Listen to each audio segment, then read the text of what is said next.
42 years is a long time.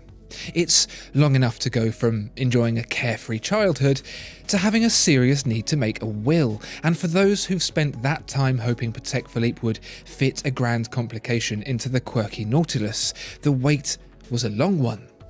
But now, the wait is over.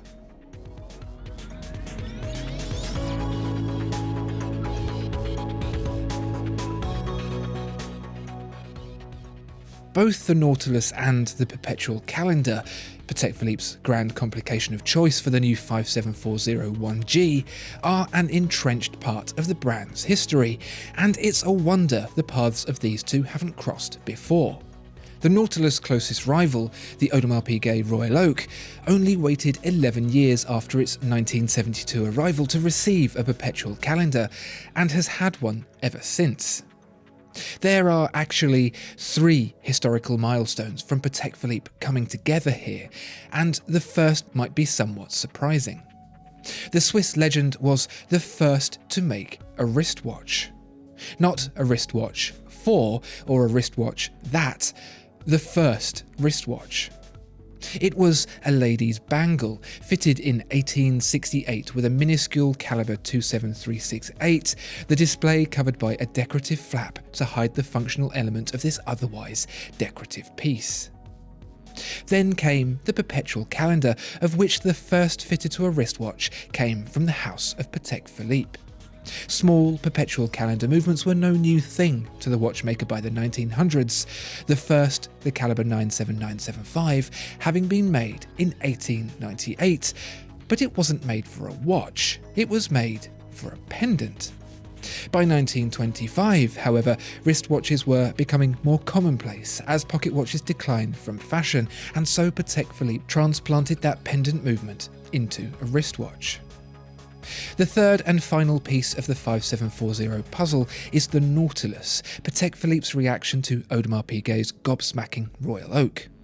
Small, dressy gold wristwatches were on the down and out. Chunky stainless steel sports watches were the thing to have. Patek Philippe knew it would also need one, and so the company hired the same man who designed the Royal Oak to design a watch for them too, one Gerald Genter.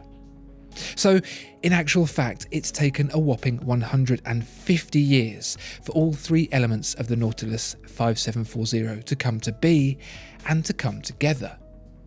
But has it been worth the wait?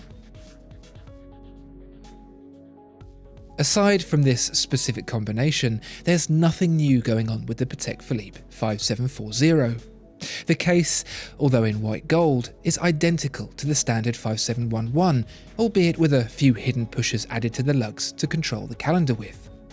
Even the thickness of the case is near on identical, expanding only by 1/10 of a millimetre to accommodate the 240Q Perpetual Calendar movement, which, speaking of, has been in action since 1985 and is based on the simple caliber 240 that's been about another 8 years more. The dial has been changed to reflect the grand complication, inheriting the 5327's triple subdial layout and transposing it on the Nautilus Blue Ridge dial. It is worth noting that the smoky gradient of the original is not present on the 5740, however. Perhaps because terms like groundbreaking and revolutionary get thrown around so often, there's an expectation that this would be that too, but it isn't.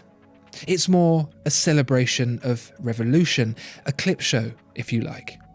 You get to revel in the amazing achievements of this brand in a collage of watchmaking, from that first wristwatch on through to the first Perpetual Calendar wristwatch, all the way through to that first Patek Philippe sports watch.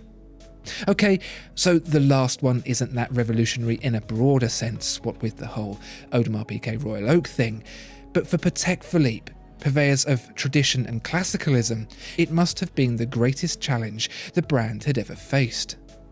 Considering how understated Patek Philippe watches had been up until that point, to create something that so flagrantly offered form ahead of function was uncharted territory.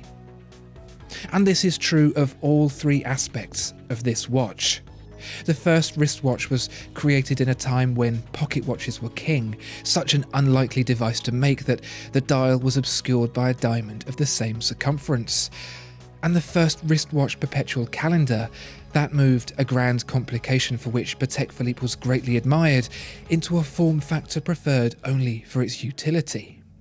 It seems then that the Nautilus 5740 offers a different insight into Patek Philippe's past than perhaps we first expected. These three moments, the first watch, the first Perpetual Calendar wristwatch, and the first Patek Philippe sports watch, these three leaps into unknown territory are what makes the 5740 special. In the 180 years that Patek Philippe has traded, hundreds, if not thousands of other watchmakers, even great ones, have fallen by the wayside, and the 5740 serves as a quiet demonstration of why it has survived all that. It's not good enough to be good enough. You've got to be the best. Discover more exceptional watches at watchfinder.co.uk. If you enjoyed this video, please like and subscribe. If there are any other watches you'd like to see reviewed, please let us know in the comments below.